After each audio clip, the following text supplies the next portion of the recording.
everyone, it's Calaveras32 Special. Welcome back to the channel. I just want to, last video was I told you about the welder that I used in my working on my gun bench video. There will be some more detailed welding how-to videos to come, in time. I have to have some extra time off work in order to be able to do those videos. I wanted to give just some other information as to gear that I use while I was welding. I don't have everything that I need, but I have enough to make things work. First of all, when you're welding, you are using something that's as brighter than the sun, and it's right at your fingertips. So and it's hot enough to melt steel. You are going to need some safety gear. As for protecting your arms, I still need to get myself a welding jacket, something that is actually flame resistant, so that way it doesn't catch fire on me when I'm working. But that's more critical in long welds or close quarters. What I was working on in that video, I didn't need it. I could get away with just wearing a long sleeve shirt, because it will actually give you a sunburn if you don't have your skin covered. I mean, you're talking, think the worst sunburn you've ever had in your life, and it can give you that in a matter of minutes. So you want to treat the stuff with respect. Protecting your hands while you're welding, you want to get a set of heavy leather welding gloves. These were just local hardware store. Forney, F-O-R-N-E-Y. It's a pretty common brand. I wouldn't say it's anything special. For the pair, I think they were $15, $20, something like that. They're not real expensive, and they are worth it. Otherwise, you will torch your hand, and it's not going to be a good day. It's going to be an ER trip. And even when you're welding these, don't grab a piece of steel that you've just finished welding on. It is hot enough that if there's any moisture in the gloves, it will, steam cook your fingers. These help, but they are not they are not a lava suit or anything like that. You can still get hurt wearing these. Be careful. For protecting your eyes, welding helmet. This is a $30-$35 welding helmet, nothing fancy. This is a fixed shade. They do make an auto darkener, so that way you can see, and then when you hit the trigger, it arcs up. When the electricity starts to flow and everything flashes, and it's supposed to get dark for you. I personally don't trust them. I also don't use them often enough the batteries would probably be dead when I'd want it. So I go with just a fixed shade. Generally speaking, I wear a hat, so it's not really a big deal, but that's for what I do. Now, speaking of hats, this is actually one I won in a contest over at Rick's Life as I See It. If you haven't checked out his channel, I encourage you to do so.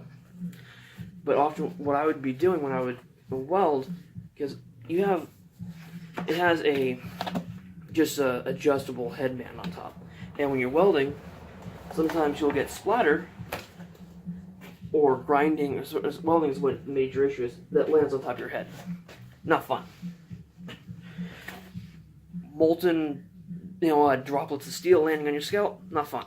So I'll just take a hat, turn around backwards. That way it protects the top of my head and a little bit on the back of my neck. So when I put my helmet on, it's not in the way, but it provides a little bit of protection. They make actual caps that you wear that are flame resistant, that protect the top of your head, but nothing for the back of your neck. And for those, it's not going to be a big enough issue where it's not going to catch this on fire. That's for, once it's adjusted properly, that's where it has a turn ratchet buckle in the back, and you push it in to unlock it. Turn it counterclockwise, it loosens up. Turn it clockwise, it tightens. So that's where it's going to be loose enough when I first put it on my head that it's not going to stay. But then I turn that buckle, and now it's snug, and now it stays up. And now it stays to my head. There are also small adjustments on the sides of the helmet where this harness attaches to the welding mask itself. You want to have these snugged up so that way when you're holding the harness, it will hold. This is probably a little loose because it's slowly going down, but that's okay. That's where I put my helmet on, and mask is up. I can position my hands, and then I just do what I refer to as the nod, and the helmet drops down in front of your face. Then you hit the trigger. So generally speaking, you're going to want to have the wand. Think of this hand's holding the wand, and my finger is the end of the wand. You're going to have the wand is in my strong hand. My weak hand, I have it sitting next to the material, and I can rest the wand on that hand so that the wire is touching where I want to weld. So when I do the nod, the wand doesn't move. That's kind of an old school way of doing it. It still works. Frankly, to me, those helmets have the least chances of failure because you're not relying on battery. I'm kind of old school in that way. I don't like to have everything battery powered. I like to have things that are for sure as much as possible. So that gives you for your safety gear. A few other things that you don't have to have but are really nice to have. They make clamps that are these. This is a small one, a C clamp that works the same way as a pair of vice grips. You can just use straight vice grips if you want. And depending on what you're doing, you don't even necessarily need these. What this allows is you can put two pieces of metal, clamp down on it, once it's adjusted, clamp down on it, and then the metal won't move. So that way you can then position your hands and get into the nod. Not necessary, but really nice. And these were these were Home Depot pickups. These are Milwaukee brand, but you can go to Harbor Freight and pick up ones probably for a lot cheaper. I just happened to be in Home Depot getting some other stuff, so I grabbed these. They were like $8, I think, and I don't, unless I accidentally weld to them and mess them up, I don't foresee them ever going bad on me. A couple other things that are nice to have but are not absolutely necessary. A couple of welding magnets. I've got two of this size, one of this size. Advantage is you can put your two pieces of metal and it'll hold them so that they're touching, because you just so that they're touching, and then it keeps it, you have either a perfect 90, or you can have, I think it's 135 going this way. There's a few different shapes. That's why it looks like the shape of a house, because it gives you, depending on where you put your pieces of metal, it gives you the different holds. If you needed to, you could take a piece of angle iron, which, for those who don't know,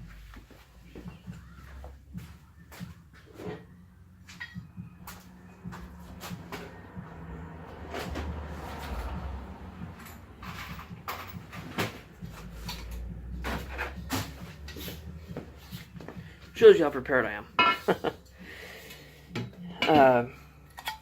You can take a piece of angle iron. It's in the sectional view of it. It looks like a V or an L.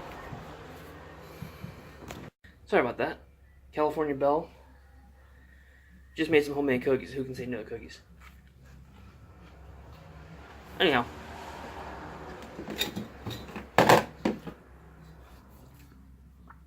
Using the magnet and the...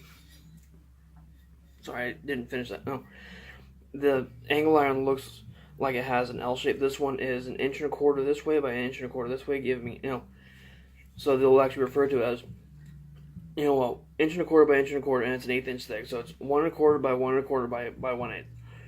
Pretty common stock for what a lot of people are going to be using at the level that I weld at. Using the magnet, I can have two pieces come in here, and I can weld them together. I can flip one around. I can have it, that one in. It's not really meant to hold them up standing like this. You can have here, and then weld them at there to give you a different angle. Mind you, I'm not trying to line these things up. I'm just showing you some demos. Magnets are nice to have. Again, not absolutely necessary, but do make life easier. And a couple different sizes means if you're working in a tighter area or working with smaller pieces, smaller magnets sometimes can come in handy. And when you're working with steel, you're going to cut pieces off, little pieces, and you're going to end up having little fragments. Hold on to those.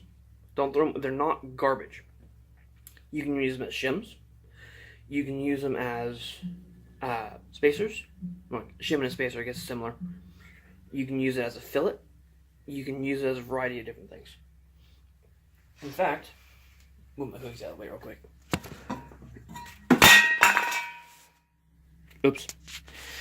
If we can see right down up under here, where, I have a piece of angle iron here that faces one way. I have a piece of angle iron that faces here. For strength, I took some of the scrap I had and, ran it so it connects from this piece of angle iron over to this piece right in here, and filleted or gusseted that piece to give me some additional strength. So I'm not relying strictly on the welds on the outside. Depending on what you're doing, different strengths are going to be necessary.